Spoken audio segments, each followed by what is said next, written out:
Olá, pessoal, presentes aí no nosso canal do YouTube.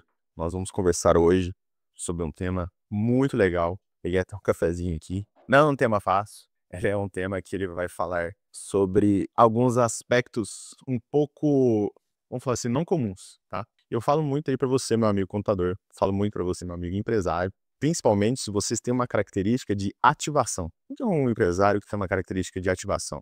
Ele vê Ele quer copiar aqueles movimentos e ele liga para o contador dele e fala assim: "Ó, aqui, acho bom a gente fazer isso". E aí ele dá start em um processo, dá start em um procedimento que não necessariamente ele vai ter mais controle sobre aquilo. Porque uma vez que um planejamento tributário, um planejamento patrimonial, ele dá início, é muito difícil de você conseguir reverter isso.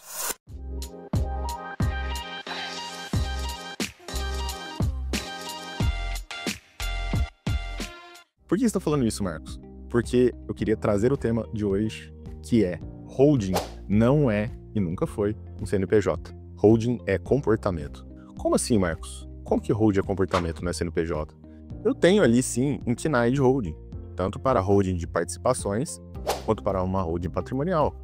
Existe até a conjugação desses fatores numa holding mista. Se eu for ficar falando aqui, desde quando eu fiz a minha especialização disso em 2012, eu achei aí vários tipos de aplicações para holding. São mais de 90 tipos de aplicações para holding, se você for analisar essas miúças, esses detalhes. Mas o que eu vim dizer aqui não é isso. O que eu vim dizer aqui é que não adianta os dois extremos. Não adianta nem você ter um CNPJ que está lá com KNAI de holding e você não ter comportamento de holding, e não adianta você ter uma empresa que não necessariamente é uma holding e está cheio de bens lá dentro e você também continua com essa mesma visão. Ou seja, você se comporta como uma holding, mas você não está caracterizado, você não tem as blindagens legais que uma holding teria.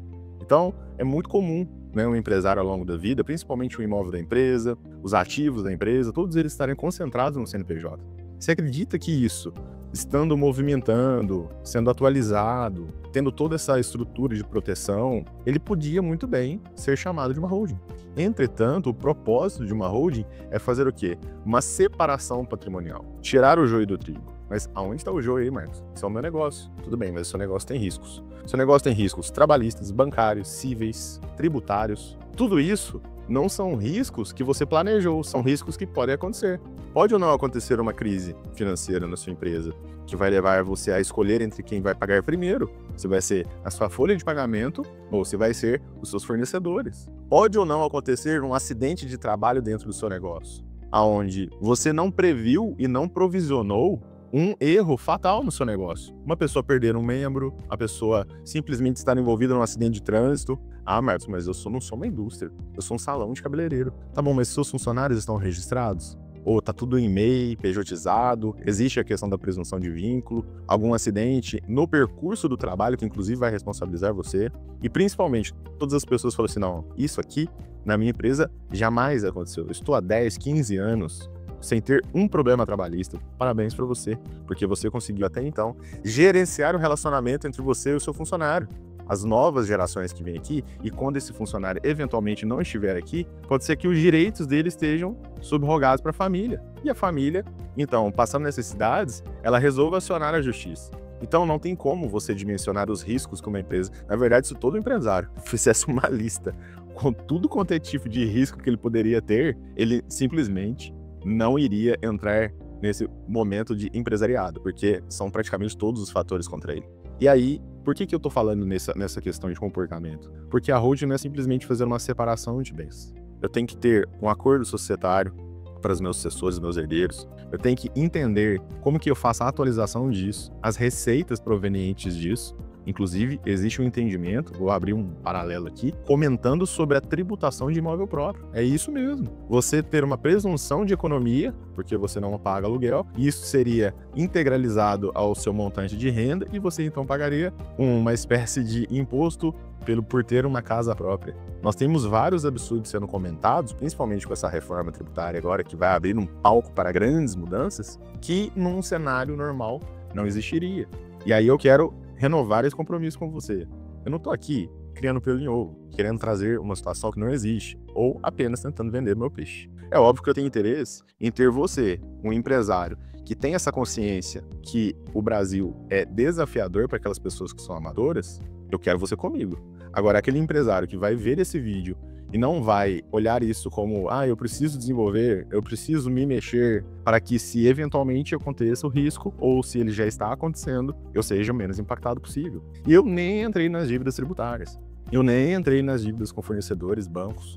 Ou seja, o alvo é sempre o patrimônio e você vai estar sendo atacado de várias frontes, né? Então, o patrimônio hoje, ele é dividido basicamente em um patrimônio físico, eu pego ele, é um imóvel, é um terreno, é uma casa, mas existe um patrimônio não físico, é um patrimônio que pode ser o líquido, são investimentos, são algumas movimentações financeiras em carteira, que você teria ali, por exemplo, aplicações, alguns investimentos externos, contratos que você está movimentando capital dentro deles, e principalmente o saldo das contas correntes, seja isso do seu negócio. Tudo isso, sem uma devida proteção, é um prato cheio para que qualquer intercorrência que exista no seu negócio, aquele dinheiro seja subitamente capturado. E aí o que vai acontecer? Você não vai ter tempo de escape. A gente fala muito em blindagem patrimonial e eu vou renovar esse conceito, porque a pessoa pensa, vou blindar meu patrimônio. Olha que nome, né? Blindar. Blindar significa o quê? A proteção universal divina que nada vai pegar seu patrimônio? Não.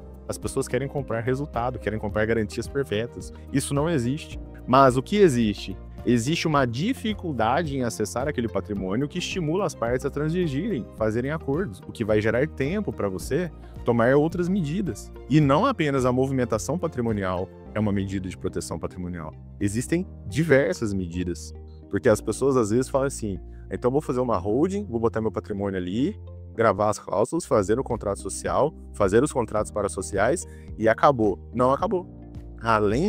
Para além disso, existem outras medidas. Então, eu acho muito difícil hoje, no escritório de advocacia pequeno, conseguir articular 3 setores simultaneamente, que é o direito civil. Então, eu tenho a camada do direito civil, eu tenho aqui, então, o direito empresarial, e, amarrando esse contexto, a parte tributária, porque toda movimentação patrimonial, ela vai ter custos tributários. Então, nesse aspecto todo, eu queria trazer para vocês uma palhinha de que holding não é apenas uma estrutura societária, ela é um comportamento e ela tem de ser vista com um pouco mais de carinho, um pouco mais de detalhe, porque ela vai trazer essa segurança e não apenas essa economia de movimentação. Porque tem muita gente que fala assim, dentro do planejamento sucessório, eu vou fazer isso de forma antecipada pela economia, o que é muito legal. Existe uma economia importante. Inclusive, com o próprio resultado da economia, você paga os honorários do advogado, do contador, enfim.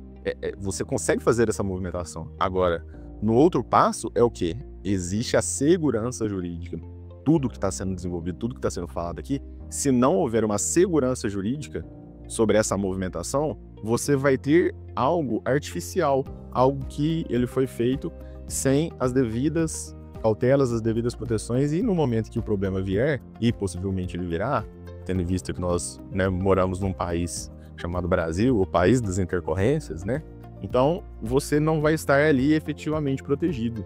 Aí você vai começar a querer culpar terceiros, o contador, outras pessoas que você toma consultoria, mas eu vejo que a responsabilidade efetiva sobre desenvolver o seu projeto, ela precisa ser tratada de uma outra maneira e por um especialista que vai ter essa visão de cabo a rabo. Ou seja, ele vai analisar essas óticas da segurança, vai analisar as óticas tributárias e da parte da sucessão familiar. Então eu vejo que assim você consegue sair de uma holding fake, que é aquela holding só no papel, para uma holding operacional, uma holding efetiva, uma holding que tem um propósito em si, que é gerenciar um patrimônio de uma família, tá bom? Se vocês gostaram desse tipo de conteúdo, me siga aqui nesse canal, já dá um seguir aqui, curta e comente também se você está gostando, se você concorda, qual é o seu ponto de vista. Nós estamos aqui abertos para entender quais são os desafios para que você, que já tem uma holding, consiga reorganizar a sua estrutura e caminhar com mais segurança, mais economia, mais autonomia, e para você que vem pensando em desenvolver um planejamento patrimonial, um planejamento sucessório,